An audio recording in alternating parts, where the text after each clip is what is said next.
बारे में। ओके, और इससे पहले कि हम आगे बढ़े एक छोटा सा किया था। Okay, right. तो हमने पिछले सेशन में फैक्ट्री और कंस्ट्रक्टर फंक्शंस के बारे में जाना था, है ना। बेसिकली जब भी आप ऑब्जेक्ट्स कई तरह के ऑब्जेक्ट्स मल्टीपल ऑब्जेक्ट्स बनाना चाहते हैं तो उसके अलग अलग तरीके होते हैं, ये हम समझ चुके हैं, है ना। और इसी दौरान हमने ये भी डिस्कस किया कि ये कंस्ट्रक्टर फंक्शन होता क्या है, कैसे यूज कर सकते हैं, उसको यूज करते हुए ऑब्जेक्ट्स कैसे बना सकते हैं, ये देखा हमने। एंड सिमिलरली फैक्ट्री फंक्शन के बारे में भी समझा, है ना। और जब हम कंस्ट्रक्टर फंक्शन को यूज करने की कोशिश करते हैं तो वहां पे न्यू नाम का एक ऑपरेटर होता है जिसकी मदद से जब भी आप उस फंक्शन को कॉल करेंगे एक नया ऑब्जेक्ट क्रिएट होकर हमें रिटर्न मिलता है, ये हमने समझ लिया, है ना। और फिर हमने ये भी समझा कि हर एक फंक्शन जो है बेसिकली वो भी एक ऑब्जेक्ट की तरह ही है ना। मतलब इन द सेंस उसकी भी कुछ प्रॉपर्टीज होती हैं, कुछ बिल्ट इन मेथड्स होते हैं, है ना। तो इन सारी चीजों के बारे में हमने देखा और ये भी समझने की कोशिश की कि ये जो कंस्ट्रक्टर होता है बेसिकली हर फंक्शन का, हर ऑब्जेक्ट का अपना अपना कंस्ट्रक्टर होता है, उस वाली प्रॉपर्टी को भी समझ लिया हमने, है ना। और फिर उसके साथ साथ हमने ये भी देखा कि जावास्क्रिप्ट में बाय डिफॉल्ट इनबिल्ट कुछ कंस्ट्रक्टर फंक्शंस होते हैं, जैसे कि डेट, है ना। तो हमने उसके बारे में देखा और उन कंस्ट्रक्टर फंक्शंस को कैसे यूज किया जा सकता है ये हमने समझ लिया, है ना। राइट। सो आज के सेशन में जो है हम कुछ और अलग अलग तरीके के जावास्क्रिप्ट कॉन्सेप्ट जो है वो डिस्कस करने वाले हैं। ओके, बेसिकली दिस नाम का एक बहुत ही इंपॉर्टेंट कॉन्सेप्ट डिस्कस करने वाले हैं। ओके, सो ये दिस होता क्या है, कहां कहां यूज कर सकते हैं, जैसे कि फॉर एग्जांपल ऑब्जेक्ट मेथड में हो तो कैसे यूज किया जाता है, रेगुलर फंक्शंस में कैसे यूज किया जाता है, एरो फंक्शंस के कॉल बैक्स में कैसे यूज किया जाता है, कंस्ट्रक्टर फंक्शंस में कैसे यूज करते हैं इसको, and so on and so fourth. ऐसे अलग अलग चीजों के बारे में डिस्कस करेंगे और फिर उसके साथ साथ जावास्क्रिप्ट में जो हमारी बेसिक वैल्यूज होती हैं, है ना, तो उन वैल्यूज में कैसा डिफरेंस है, म्यूटेबल है, इम्यूटेबल है, इनका मतलब क्या है, कैसे यूज करते हैं, ये भी हम समझेंगे। Okay, right. और जब भी आप कोई भी वेरिएबल डिफाइन करते हैं, है ना, तो उसको डिफाइन करते टाइम पे हम बाय डिफॉल्ट अभी तक लेट यूज करते हुए आ रहे हैं, है ना। तो उस लेट के बजाय मतलब उसके अलावा और कौन कौन सी चीजें हैं जो हम यूज कर सकते हैं किसी भी वेरिएबल को डिफाइन करने के लिए, ये भी समझेंगे, राइट। बट प्रीडोमिनेटली हम ये जो दिस नाम का कॉन्सेप्ट जो है इसको समझने की कोशिश करेंगे आज। Okay, right, let's get started. So basically जब भी हम दिस की बात करते हैं यहां पे आपको कुछ चीजों का ध्यान रखना होता है। पॉइंट नंबर 1, ये दिस वाला कॉन्सेप्ट जो है आपके लिए थोड़ा बहुत कंफ्यूजिंग लग सकता है। Okay, that's an expected behaviour, घबराने की कोई जरूरत नहीं है। ओके, क्योंकि ये बहुत ही इंपॉर्टेंट कॉन्सेप्ट है और बहुत ही डाइवर्स कॉन्सेप्ट है। होता ये है कि ना सिर्फ जावास्क्रिप्ट में, बाकी सारे अलग अलग प्रोग्रामिंग लैंग्वेजेस में भी होता है ये वाला कॉन्सेप्ट। ओके, और क्योंकि ये बहुत ज्यादा डाइवर्स है, बहुत ज्यादा बहुत सारा कॉन्सेप्ट इंक्लूड करता है, ये इनिशियली थोड़ा बहुत कंफ्यूजिंग लग सकता है। ओके, तो आपको घबराने की कोई भी जरूरत नहीं है। ओके, तो आपको प्रैक्टिस करने के लिए वैसे भी हम यहाँ पे डिस्कस तो करेंगे, बट आपको बाद में प्रैक्टिस करने के लिए भी आपको इसी कॉन्सेप्ट पे बहुत सारे कुछ ज्यादा ही मतलब थोड़े ज्यादा आपको ये जो कॉन्सेप्ट है उन कॉन्सेप्ट पे प्रैक्टिस सेट जो है वो प्रोवाइड किए गए हैं। ओके, तो आप इस सेशन को अच्छे से सुनिएगा। ओके, इन सारे कॉन्सेप्ट को सीख के वहां पे अप्लाई कीजिए। कहीं पे भी अगर कोई भी डाउट आता है तो आप इस सेशन को वापस दोहरा सकते हैं। ओके, ऐसे 2-3 बार दोहराने पे आपको ये कॉन्सेप्ट जो है आसानी से समझ आ जाएगा। ओके, इन जनरल बड़े बड़े प्रोग्रामर्स को भी ये दिस वाला कॉन्सेप्ट जो है थोड़ा बहुत कंफ्यूजिंग लगता है, घबराने की कोई जरूरत नहीं है। ओके, सो जैसे जैसे आप इसको दोहराते जाएंगे, जितना जितना आप इसको दोहराते जाएंगे अच्छे से, आपको उतनी क्लैरिटी बढ़ती जाएगी और आप देखते ही देखते इसमें मास्टर हो जाएंगे। Okay, right. सो दिस के बारे में क्या समझना है हमें, एक ये थोड़ा कॉम्प्लिकेटेड कॉन्सेप्ट लगेगा आपको, कॉम्प्लिकेटेड इन द सेंस ये कॉन्सेप्ट जहां जहां पे एप्लीकेबल होता है उसके मुताबिक कुछ चीजें बदलती रहती हैं, ये हम आगे चलते हुए समझेंगे, राइट। सो ये इनिशियली थोड़ा बहुत कंफ्यूजिंग लग सकता है आपको। ओके, तो वहां पे घबराने की जरूरत नहीं है, बस इस सेशन को, इसी कॉन्सेप्ट को 2-3 बार दोहराइए, अच्छे से प्रैक्टिस कीजिए। आपके लिए बहुत सारे practice sets, extra practice sets भी प्रोवाइड किए गए हैं। ओके, तो आप इस कॉन्सेप्ट को अच्छे से समझिए, उन पे अप्लाई कीजिए, कहीं पे भी डाउट आता है फिर से एक और बार दोहराइए, ऐसे 2-3 साइकिल्स में आपको अच्छे से समझ आ जाएगा ये कॉन्सेप्ट। ओके, घबराने की कोई जरूरत नहीं है। ओके, बट ये बहुत ही इंपॉर्टेंट, बहुत ही इंटरेस्टिंग कॉन्सेप्ट भी होता है। ओके, राइट, चलिए आगे बढ़ते हैं फिर। राइट, सो जब भी आप दिस के बारे में बात करते हैं तो पहले इतना मान लीजिए कि ये जो दिस है, राइट, ये जो दिस नाम का ये टर्म है, इसको आप एक वेरिएबल मान लीजिए। ओके, वेरिएबल में अलग अलग चीजें स्टोर करते हैं हम, है ना, वैल्यूज हो, इंटीजर्स हो, कोई स्ट्रिंग हो, and so on and so fourth. Right, so this को अभी आप एक वेरिएबल मान लीजिए। ओके, और बेसिकली इस दिस नाम के वेरिएबल को कहां डिफाइन किया गया है उसके मुताबिक बहुत सारी चीजें बदल जाती हैं। ओके, मान लीजिए आपने इसको ऑब्जेक्ट मेथड्स में डिफाइन किया है आपने, राइट। सो इसका मतलब क्या हुआ, ये ऑब्जेक्ट जो भी एग्जीक्यूट कर रहा है किसी भी पर्टिकुलर फंक्शन को, उसका कंटेक्स्ट एप्लीकेबल हो जाएगा दिस पे, राइट। एक बात आपको यहाँ पे समझनी है कि आपको राइट अवे सारी चीजें समझ आ जाए ऐसा कोई जरूरी नहीं है। ओके, तो अभी आपको जितना समझ आया उतना एक्सेप्ट कीजिए। ओके, और फिर से एक और बार दोहराइए, तब उसका दूसरा पॉइंट आप इसको अच्छे से समझ सकते हैं, राइट। सो घबराने की कोई जरूरत नहीं है, ये थोड़ा सा कंफ्यूजिंग कॉन्सेप्ट हो सकता है आपके लिए। ओके, तो बस अच्छे से समझने की कोशिश कीजिए, that's it. Okay, right. So जब भी आप दिस के बारे में बात करें, पॉइंट नंबर 1 क्या है हमारे पास, ये एक वेरिएबल की तरह मान लीजिए इसको, राइट। सो दिस जो है एक वेरिएबल की तरह मान लीजिए इसको, मतलब आप इसमें अलग अलग टाइप के वैल्यूज जो है वो स्टोर कर सकते हैं, जैसे कि इंटीजर्स हो, जैसे कि ऑब्जेक्ट्स हो, जैसे कि अलग टाइप के फंक्शंस हो, राइट। सो ये एक वेरिएबल है और इसको कहां कहां डिफाइन किया गया है उसके मुताबिक इसका कंटेक्स्ट बदल जाता है। ओके, इसको यूज करने का तरीका बदल जाता है, इसका नजरिया बदल जाता है ऑल टुगेदर, राइट। सो तो अगर आपने इसको ऑब्जेक्ट्स में डिफाइन किया है, मतलब ऑब्जेक्ट मेथड्स में डिफाइन किया गया है, तो उसका उसका तरीका अलग होता है, उसको यूज करने का नजरिया अलग होता है। ओके, या फिर अगर आपने इसको रेगुलर फंक्शन में डिफाइन किया जो हम इन जनरल लिखते हैं, है ना, तो वहां पे उसका रेफरेंस बदल जाता है। ओके, या फिर अगर आप एरो फंक्शंस में यूज कर रहे हैं जिसको, ओके, तो उसका कंटेक्स्ट उसके मुताबिक कुछ अलग अलग चीजें होती हैं, उनको अप्लीकेबल किया जाता है। ओके, तो बस आपको इतना समझना है कि पॉइंट नंबर 1, दिस नाम का ये जो वर्ड है ये एक वेरिएबल की तरह मान लीजिए, ओके। और इसको कहां कहां हमने डिफाइन किया है उसके मुताबिक ये कौन कौन सी चीजों को रेफर करता है, इसको यूज करने का तरीका क्या है, क्या क्या चीजें स्टोर की जाती हैं, ये सारी चीजें बदल जाती हैं, ओके। ऑब्जेक्ट मेथड्स में एक तरीके से यूज करते हैं, रेगुलर फंक्शंस में दूसरे तरीके से इसको रेफर किया जाता है, और एरो फंक्शंस में उसकी बात अलग ही है ऑल टुगेदर, ओके। हम आगे चलते हुए इन सारी चीजों को अच्छे से समझेंगे, राइट। बट आपको समझना क्या है, कौन सा इंपॉर्टेंट पार्ट है, ये दिस नाम का कॉन्सेप्ट जो है, ये जो दिस वाला कॉन्सेप्ट है ये बहुत ही इंपॉर्टेंट है, थोड़ा डाइवर्स है और थोड़ा आपके लिए कंफ्यूजिंग भी हो सकता है, इसीलिए आप इस सेशन को फिर से एक दो बार दोहराइए अच्छे से, ओके, ताकि आपको अच्छे से समझ आ जाए, ओके। और जो भी आपको समझ आता है उसको अप्लाई करते हुए जो आपके लिए प्रैक्टिस टेस्ट प्रोवाइड किए गए हैं, प्रैक्टिस ये जो एक्स्ट्रा प्रैक्टिस सेट्स प्रोवाइड किए गए हैं उनको अच्छे से एप्लीकेबल कीजिए, उनको अच्छे से प्रैक्टिस। ऑब्जेक्ट डिफाइन किया है ना, लेट कार इक्वल टू, है ना, कार के अंदर कार नाम का एक ऑब्जेक्ट बना दिया हमने, उसके अंदर क्या क्या लिखा है हमने, colour blue, right. So property value pair, right. So colour property है, वैल्यू ब्लू है, प्रॉपर्टी ब्रांड है और वैल्यू ऑडी है, और प्रॉपर्टी स्टार्ट है, और यहाँ पे वैल्यू क्या किया हमने, एक फंक्शन लिख दिया है ना, एक फंक्शन या मेथड मान लीजिए उसको, राइट। सो ऑब्जेक्ट के अंदर आपने एक मेथड लिखा है तो उसको ऑब्जेक्ट मेथड कहा जाता है, ये हम ऑलरेडी जानते हैं, है ना। तो उसके अंदर उस पर्टिकुलर ऑब्जेक्ट मेथड के अंदर लिखा है हमने console.log of this, right. So जब भी आप ऐसे ऑब्जेक्ट को डिफाइन करके उसके अंदर जाके उसके अंदर जो भी मेथड होगा आपका, राइट। सो जो भी ऑब्जेक्ट मेथड होगा उसके अंदर अगर आपने दिस को मेंशन किया है तो वो दिस बेसिकली क्या करता है कि कौन सा ऑब्जेक्ट है जो इस पर्टिकुलर फंक्शन को एग्जीक्यूट कर रहा है उस ऑब्जेक्ट को कंसीडर करेगा, राइट। इसको एक बार अच्छे से दोहरा लेते हैं, राइट। तो बेसिकली आपने क्या किया, यहाँ पे एक ऑब्जेक्ट डिफाइन किया, कार नाम का एक ऑब्जेक्ट डिफाइन करके उसके अंदर अलग अलग प्रॉपर्टी वैल्यू पेयर्स के साथ साथ आपने एक फंक्शन भी लिखा, ऑब्जेक्ट मेथड भी लिखा, ओके। सो बेसिकली कौन सा वो ऑब्जेक्ट है जो इस पर्टिकुलर फंक्शन को या फिर इस पर्टिकुलर मेथड को एग्जीक्यूट कर रहा है उस ऑब्जेक्ट को रिफर करेगा इस पर्टिकुलर फंक्शन के अंदर वाला दिस, राइट। सो यहाँ पे console.log ऑफ दिस लिखा हुआ है ना, दिस का मतलब ये है, राइट। सो ये इन हिंदी, राइट। सो ये किसको रिफर कर रहा है, कौन सा वो ऑब्जेक्ट है जो बेसिकली इस पर्टिकुलर फंक्शन को एग्जीक्यूट कर रहा है, ओके। सो उसके मुताबिक आपका ये जो दिस है उसके अंदर वो वाला वैल्यू जो है वो स्टोर हो जाएगा, राइट। चलिए इसको एक बार कोड प्लेग्राउंड में जाके ट्राई करके समझने की कोशिश करते हैं, राइट। सो हमें यहाँ पे क्या पता है, बेसिकली एक ऑब्जेक्ट को डिफाइन करना है ना। So let car equal to, हमने एक ऑब्जेक्ट डिफाइन कर लिया है ना। सो ऑब्जेक्ट के अंदर क्या है, कलर हो गया मान लीजिए ब्लू, ओके। तो ब्लू कलर की हमें कौन सी गाड़ी चाहिए, ब्रांड ऑडी, राइट। सो BRAND ब्रांड लिख लिया हमने, डबल कोट्स के अंदर ऑडी, राइट। सो ये भी लिख लिया, और फिर एक मेथड डिफाइन करना है, एक फंक्शन डिफाइन करना है बेसिकली, है ना। तो स्टार्ट कॉलन, ये जो फंक्शन हमें लिखना है ना, राइट। सो फंक्शन में हमें क्या चाहिए, बेसिकली एक console.log लिखना है हमें, है ना। तो यहाँ पे लिखेंगे console.log ऑफ ये जो दिस हमने लिखा है वो, राइट। और जब हम इसको एग्जीक्यूट करेंगे, रन करेंगे, हमें कोई आउटपुट नहीं आएगा, क्यों, बट यहाँ पे तो हमने console.log लिखा हुआ है, बट क्यों आउटपुट नहीं आया, क्योंकि हमने इसको कॉल नहीं किया, इस पर्टिकुलर ऑब्जेक्ट को इंस्टेंशिएट नहीं किया, है ना, या फिर इस पर्टिकुलर फंक्शन को हमने एग्जीक्यूट ही नहीं किया, है ना। जाहिर सी बात है ये दिस वाला वैल्यू जो है, इस दिस वाले वेरिएबल को वैल्यू तब तक असाइन नहीं होता जब तक उसके फंक्शन को एग्जीक्यूट नहीं किया जाता। सो फॉर एग्जाम्पल यहाँ पे जैसे लेट कार इक्वल टू, हमने ऑब्जेक्ट डिफाइन करना शुरू कर दिया, है ना। तो इस कलर नाम की प्रॉपर्टी में ब्लू नाम का वैल्यू जो है वो असाइन हो गया, है ना। और फिर उसके बाद ब्रांड नाम की प्रॉपर्टी में ऑडी नाम का ये जो वैल्यू है वो असाइन हो गया। स्टार्ट नाम की प्रॉपर्टी में ये फंक्शन वाला वैल्यू तभी असाइन होगा जब आप इसको एग्जीक्यूट करेंगे या फिर ऑब्जेक्ट को यूज करके इसको एग्जीक्यूट करने की कोशिश करेंगे। इन द सेंस अगर आपको इस पर्टिकुलर फंक्शन को कॉल करना है, कैसे कॉल करेंगे, कार डॉट स्टार्ट ऑफ, जब भी आप कार डॉट स्टार्ट ऑफ लिखेंगे तो अभी जाके ये पर्टिकुलर फंक्शन जो है एग्जीक्यूट होगा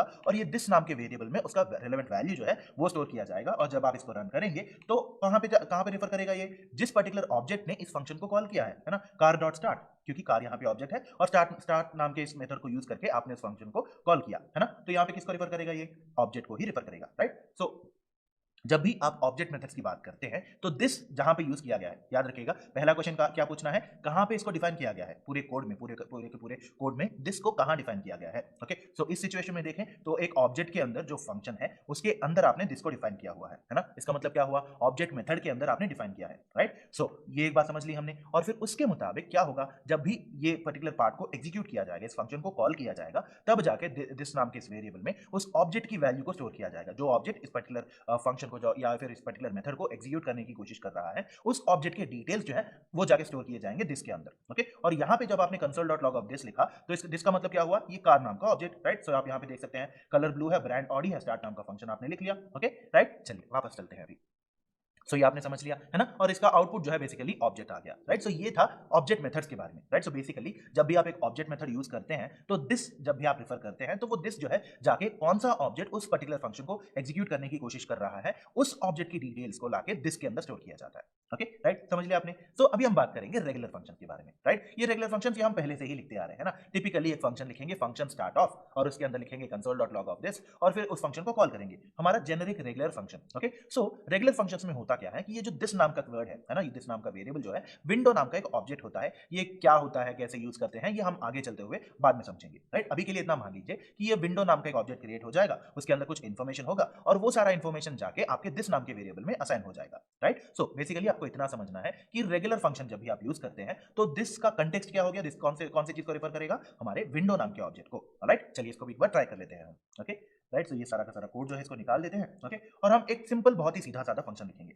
राइट। फंक्शन लिख लिया हमने, function start of floor brackets के अंदर हमने लिखा console dot log of this, ये हमने लिख लिया, है ना। और जब हम इस फंक्शन को कॉल करेंगे बेसिकली स्टार्ट ऑफ करके, राइट, सो जब भी हम स्टार्ट कॉल करेंगे होगा क्या, इस दिस वाले स्टेटमेंट को एग्जीक्यूट किया जाएगा, और फिर ये दिस का कंटेक्स्ट क्या बनेगा, ये जो विंडो है आपका, है ना। सो विंडो नाम का ऑब्जेक्ट होता है, वो ऑब्जेक्ट क्या है, कैसे यूज किया जाता है, उसकी प्रॉपर्टीज क्या है, वैल्यूज क्या है, ये हम आगे चलते हुए समझेंगे, राइट। अभी के लिए इतना मान लीजिए कि एक विंडो नाम का ऑब्जेक्ट क्रिएट होता है, ओके, और फिर उस ऑब्जेक्ट की वैल्यूज को, उस ऑब्जेक्ट की डिटेल्स को ले जाके दिस के अंदर रखा जाता है, ओके राइट। हमें हमें पता है कि दिस एक वेरिएबल है और उसके अंदर वैल्यू स्टोर होती है, राइट। सो जब हम इसको रन करेंगे तो आप ऑब्जर्व कर सकते हैं कि विंडो नाम का ऑब्जेक्ट जो है वो अप्लीकेबल हो गया यहाँ पे, राइट। चलिए वापस चलते हैं, राइट। सो हमने क्या समझा अभी, ये रेगुलर फंक्शन में जब भी हम इन जनरल यूज करते हैं तो ये दिस जब भी आप लिखते हैं तो इसका कंटेक्स्ट क्या बन जाता है, किसको रेफर किया जाता है, एक विंडो नाम का ऑब्जेक्ट बनेगा, और वो विंडो क्या होता है, कैसे यूज करते हैं, हम आगे चलते हुए समझेंगे। बट अभी के लिए इतना मान लीजिए कि विंडो नाम का एक ऑब्जेक्ट क्रिएट होगा और उस ऑब्जेक्ट के अंदर जो भी सारी वैल्यूज है उसको ले जाके दिस के अंदर रख दिया जाएगा, ओके राइट। सो ये था बेसिकली रेगुलर फंक्शन, और जब भी आप इसको लिखेंगे, जब भी आप इसको रन करेंगे, वो विंडो वाला ऑब्जेक्ट जो है वो आउटपुट की तरह आ जाएगा, ये हमने देख लिया था, ओके राइट। सिमिलरली अभी हम बात करेंगे एरो फंक्शंस के बारे में, है ना। ये एरो फंक्शंस होते क्या हैं, कैसे यूज करते हैं, ये हम ऑलरेडी समझ चुके हैं, राइट। सो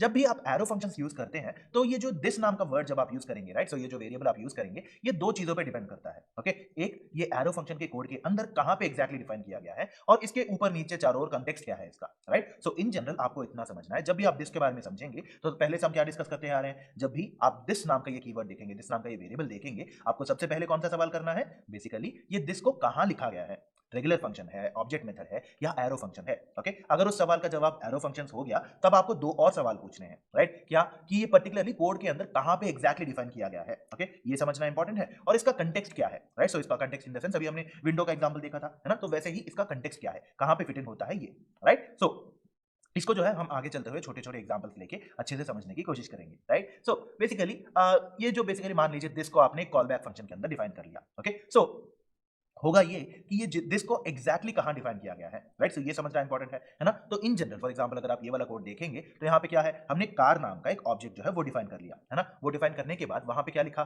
कलर ब्लू है, ब्रांड ऑडी है, और स्टार्ट नाम का एक फंक्शन बना दिया जिसके अंदर एक कॉल बैक फंक्शन है, सेट टाइम आउट नाम का एक कॉल बैक फंक्शन है, जिसके अंदर हमने लिखा console dot log of this, okay. So car नाम के ऑब्जेक्ट के अंदर स्टार्ट नाम के प्रॉपर्टी का वैल्यू जो पर्टिकुलरली हमारा एक फंक्शन है ना, वो कॉल बैक फंक्शन के अंदर एक और फंक्शन है सेट टाइम आउट नाम का, उसके अंदर ले जाके हमने लिखा है दिस, ओके। एग्जैक्टली हमने कहां पे डिफाइन किया ये बहुत मैटर करता है दिस के मामले में, ओके राइट। और हमने मान लीजिए जानबूझ के ही ये जो सेट टाइम आउट नाम का फंक्शन जो है इसको हमने गलत लिखा, सेट टिम आउट लिखा है, ओके। इसका फंक्शन, इस फंक्शन का नाम क्या है, सेट टिम आउट लिखा है हमने, ओके राइट। सो ऐसे सिचुएशन में अगर आपको एरर दिखाना है, अगर आपने कार डॉट स्टार्ट नहीं लिखा तो वो एरर नहीं दिखाएगा, सिंटैक्स एरर या रेफरेंस एरर, कोई ना कोई एरर तो दिखाना चाहिए क्योंकि वो फंक्शन हम सही तरीके से यूज नहीं कर रहे, है ना। तो वो एरर अगर हमें दिखाना है तो उस पर्टिकुलर दिस का डिफाइन होना, उसका एग्जीक्यूट होना बहुत इंपॉर्टेंट होता है, ओके। और अगर आपने कार डॉट स्टार्ट नहीं लिखा आपको कोई भी एरर नहीं दिखाएगा, जैसे हमने पहले वाले एग्जांपल में देखा था, है ना। चलिए इसको एक बार कोड प्लेग्राउंड में लिखेंगे, समझ, okay. Let car equal to, basically हम एक ऑब्जेक्ट डिफाइन करने की कोशिश कर रहे हैं, है ना। तो इसके अंदर हमने लिख लिया कलर हो गया प्रोबेबली ब्लू, ओके। ब्लू के साथ साथ हमारा ब्रांड हो गया डबल कोट्स के अंदर ऑडी, ओके। सो ये भी लिख लिया, और फिर ये जो स्टार्ट है ना, तो ये स्टार्ट नाम का इस फंक्शन को लिखेंगे हम, है ना। तो स्टार्ट लिख दिया, राइट। सो STRA, राइट, स्टार्ट नाम का एक फंक्शन डिफाइन कर लिया हमने, राइट। सो फंक्शन डिफाइन कर लिया, फंक्शन के अंदर ले जाके हम लिख रहे हैं एक और कॉल बैक फंक्शन, है ना। सो ये जो है सेट टाइम आउट नाम का फंक्शन जो बेसिकली होता है, हम इसको सेट टिम आउट बना देते हैं, गलत लिखेंगे जानबूझ के, ओके राइट। इस फंक्शन के अंदर हमें ले जाके लिखना होगा कंसोल डॉट लॉग ऑफ ये जो दिस हमने लिखना है, राइट। सो कहां पे लिखा हमने, कार नाम के ऑब्जेक्ट के अंदर एक फंक्शन डिफाइन किया, उस फंक्शन के अंदर दूसरा कॉल बैक फंक्शन, उस कॉल बैक फंक्शन के अंदर console dot log of this, और यहां पे इसका टाइम बना देते हैं 1000, ओके राइट। सो ये भी हमने लिख लिया, है ना। सो जस्ट अ मोमेंट, यहाँ पे ये ये होना चाहिए, राइट। ओके, सो ये हमने लिख लिया। जब आप इसको रन करेंगे तो आइडियली हमें एरर दिखाना चाहिए, बट यहाँ पे नहीं दिखाएगा। क्यों? क्योंकि जब आपने कार नाम के ऑब्जेक्ट को डिफाइन किया तो कलर ब्लू हो जाएगा, ब्रांड ऑडी हो जाएगी, बट ये स्टार्ट वाला फंक्शन जो है ये तब तक एग्जीक्यूट नहीं होगा जब तक आप इस फंक्शन को कॉल नहीं करेंगे, है ना। और इस फंक्शन को कॉल करने के बाद उसके अंदर सेट टाइम आउट नाम का फंक्शन कॉल होके उसके अंदर ले जाके लिखा है हमने this. Okay, so call back function exactly कहां डिफाइंड है, उस डेफिनेशन के अंदर दिस को एग्जैक्टली कहां रखा है, ये समझना इंपॉर्टेंट हो जाएगा, राइट। जब भी आप एरो फंक्शंस की बात करते हैं या फिर इन जनरल भी बात करते हैं, दिस का एग्जैक्ट लोकेशन कोड के अंदर एग्जैक्टली कहां पे है ये समझना इंपॉर्टेंट है, राइट। अगर अभी मान लीजिए हमने लिख दिया कार डॉट स्टार्ट, क्योंकि हम इस फंक्शन को एग्जीक्यूट करना चाहते हैं, ओके, तब जाके हमें एक एरर आएगा। क्यों? क्योंकि अब जाके क्या हुआ, इस स्टार्ट नाम के फंक्शन को हमने कॉल किया। जब आप फंक्शन को कॉल करेंगे फंक्शन के अंदर वाला दूसरा फंक्शन एग्जीक्यूट होगा और फिर उसके अंदर ले जाके मिलेगा हमें console.log of this. Okay, right, समझ लिया आपने। दिस को एग्जैक्टली कहां पे लिखा है उसके मुताबिक जब भी आप उस फंक्शन को एग्जीक्यूट करेंगे तब जाके आपका दिस जो है वो इंस्टेंशिएट होगा और फिर उसमें जो भी वैल्यू स्टोर की जानी चाहिए, जो भी चाहे ऑब्जेक्ट हो चाहे वैल्यूज हो, वो तब जाके एलोकेट होती है वहां पे। ओके, राइट, चलिए वापस चलते हैं और आगे समझते हैं। ओके, राइट, जब आपने इसको ऐसे लिखा तो तब जाके जब आपने कार डॉट स्टार्ट को रन किया आपने, तब जाके आपको एक reference error set time out is not defined करके ऐसा कोई एरर दिखाया आपको, है ना, राइट। सो ये था बेसिकली कोड में जिसको एग्जैक्टली कहां रखा है ये समझने के लिए, राइट। सो अभी हम समझेंगे कंटेक्स्ट इसका। सो इन जनरल मान लीजिए अब अगर आपने सीधा सीधा लिख दिया कि console.log ऑफ दिस करके आपने सीधा सीधा लिख दिया। ओके, तो ऐसे सिचुएशन में क्या होगा, हमें क्या पता है पहले से रेगुलर फंक्शन के मुताबिक, बेसिकली जब भी आप दिस को डायरेक्टली डिफाइन कर देते हैं इन जनरल किसी भी ऑब्जेक्ट फंक्शन या ऑब्जेक्ट मेथड या फिर एरो फंक्शन के अंदर ना लिख के इन जनरल जब आप दिस को डिफाइन करते हैं तो क्या होता है कि विंडो नाम का एक ऑब्जेक्ट बनेगा और उस ऑब्जेक्ट को और उस ऑब्जेक्ट की वैल्यूज को दिस के अंदर स्टोर किया जाएगा। ओके, और जब भी आप सीधा console.log ऑफ दिस लिखेंगे तो होगा क्या, ये जो सीधा विंडो है वो आ जाएगा। ओके, राइट, चलिए इसको भी एक बार ट्राई कर लेते हैं। ओके, सो इस पूरे कोड को मैं कट कर रहा हूं कंट्रोल एक्स। ओके, राइट, मान लीजिए हमने लिख दिया console.log ऑफ दिस। ओके, जब हम इसको रन करेंगे होगा क्या, क्योंकि हमने दिस को डायरेक्टली डिफाइन कर दिया है, इसका ऊपर नीचे आगे पीछे ये जो सारा का सारा कंटेक्स्ट है ये बनेगा विंडो, राइट। सो जो विंडो वाला ऑब्जेक्ट होता है उस ऑब्जेक्ट को इस दिस नाम के वेरिएबल में स्टोर किया जाएगा। ओके, राइट, चलिए वापस चलते हैं अभी। सो ये था बेसिकली कंटेक्स्ट को समझने के लिए। इसको थोड़ा बहुत एक्सपैंड करके समझने की कोशिश करते हैं, राइट। फॉर एग्जांपल हमने कार नाम के इस ऑब्जेक्ट को डिफाइन किया जिसके अंदर कलर ब्लू हो गया, ब्रांड ऑडी हो गई, स्टार्ट नाम के फंक्शन को हमने डिफाइन कर लिया जिसके अंदर ले जाके हमने लिखा console.log ऑफ दिस। ओके, और क्योंकि यहाँ पे ये दिस नाम का वेरिएबल जो है उस पर्टिकुलर ऑब्जेक्ट को रिफर करने की कोशिश कर रहा है, क्योंकि जाहिर सी बात है हमें क्या पता है, अगर हमने दिस को किसी पर्टिकुलर ऑब्जेक्ट मेथड के अंदर रखा तो जब भी उस मतलब उस फंक्शन को, उस मेथड को जो भी ऑब्जेक्ट कॉल करके उसको एग्जीक्यूट करने की कोशिश करेगा उस ऑब्जेक्ट की डिटेल्स जो है ले जाके दिस के अंदर रखी जाएंगी, हमने समझ लिया था, है ना। तो जब आप इस पर्टिकुलर कोड को एग्जीक्यूट करेंगे आपका आउटपुट क्या आएगा, ऑब्जेक्ट वाला डेटा आएगा। ओके, चलिए इसको एक बार ट्राई कर लेते हैं हम। ओके, राइट, सो जो पुराना कोड है उसको हमने फिर से प्रिंट कर लिया। ओके, ये जो सेट टाइम आउट वाला पार्ट है इसको निकाल देते हैं अभी के लिए। ओके, सो हमारे पास बेसिकली क्या है, कलर है, ब्रांड है और उसके नीचे फंक्शन है हमारा, है ना, राइट। तो उस फंक्शन के अंदर ले जाके हम सीधा लिखेंगे console.log ऑफ ये जो दिस है हमारा, है ना, सो THIS दिस लिख लिया हमने। ओके, और जब भी आप इसको एग्जीक्यूट करेंगे, और क्योंकि ये दिस जो है एक ऑब्जेक्ट मेथड के अंदर लिखा गया है, जो ऑब्जेक्ट इस पर्टिकुलर फंक्शन को कॉल करेगा उसको एग्जीक्यूट करने की कोशिश करेगा उस ऑब्जेक्ट की डिटेल्स को दिस के अंदर स्टोर किया जाएगा। ओके, राइट, चलिए इसको रन करके देखते हैं एंड हमारा आउटपुट क्या आ गया, ऑब्जेक्ट, है ना। सो जो ऑब्जेक्ट इसको कॉल कर रहा है, इस दिस नाम के वेरिएबल को कॉल करने की कोशिश कर रहा है या फिर उस फंक्शन को एग्जीक्यूट करने की कोशिश कर रहा है जिसके अंदर ये दिस नाम का वेरिएबल है, तो उस ऑब्जेक्ट के डिटेल्स को दिस के अंदर स्टोर किया जाएगा। ओके, दिस का कंटेक्स्ट क्या बन जाएगा, वो ऑब्जेक्ट का वेरिएबल, राइट। सो उस ऑब्जेक्ट का information basically, right. So this को जब भी आप समझने की कोशिश करें आपको सीधा 3 सवाल पूछने हैं। ओके, क्वेश्चन नंबर 1, ये एग्जैक्टली कहां डिफाइन किया गया है। ओके, और अगर एरो फंक्शंस की बात आती है या फिर इन जनरल 2 ही सवाल पूछने होंगे आपको, राइट। एक, इसको एग्जैक्टली कोड के अंदर कहां डिफाइन किया गया है, दिस को कोड के अंदर कहां रखा गया है, question number 1। Okay, question number 2 क्या होगा, इसका कंटेक्स्ट क्या है, बेसिकली इसके ऊपर नीचे आगे पीछे कहां पे है ये। ओके, तो उसके लोकेशन के मुताबिक दिस का कंटेक्स्ट बदल जाएगा और वो कौन सी चीज को रिफर करने की कोशिश कर रहा है उस चीज की वैल्यू बदल जाती है। Okay, right. सो समझने की बात ये है कि दिस नाम का ये जो कॉन्सेप्ट है ये बहुत ही इंपॉर्टेंट, बहुत ही वैल्यूएबल कॉन्सेप्ट है। ओके, और कई बार ऐसा होता है कि बिगिनर्स के लिए ये थोड़ा कंफ्यूजिंग भी हो सकता है। ओके, इसमें घबराने वाली बात कोई नहीं है। एक के बाद मतलब एक दो बार अगर हम इसको दोहराएंगे अच्छे से और जो भी हमने सीखा है उसको हम अप्लाई करते हुए जाएंगे, अच्छे अच्छे प्रैक्टिस सेट्स हैं आपके लिए, है ना। तो जब आप इन चीजों पे अप्लाई करते हुए जाएंगे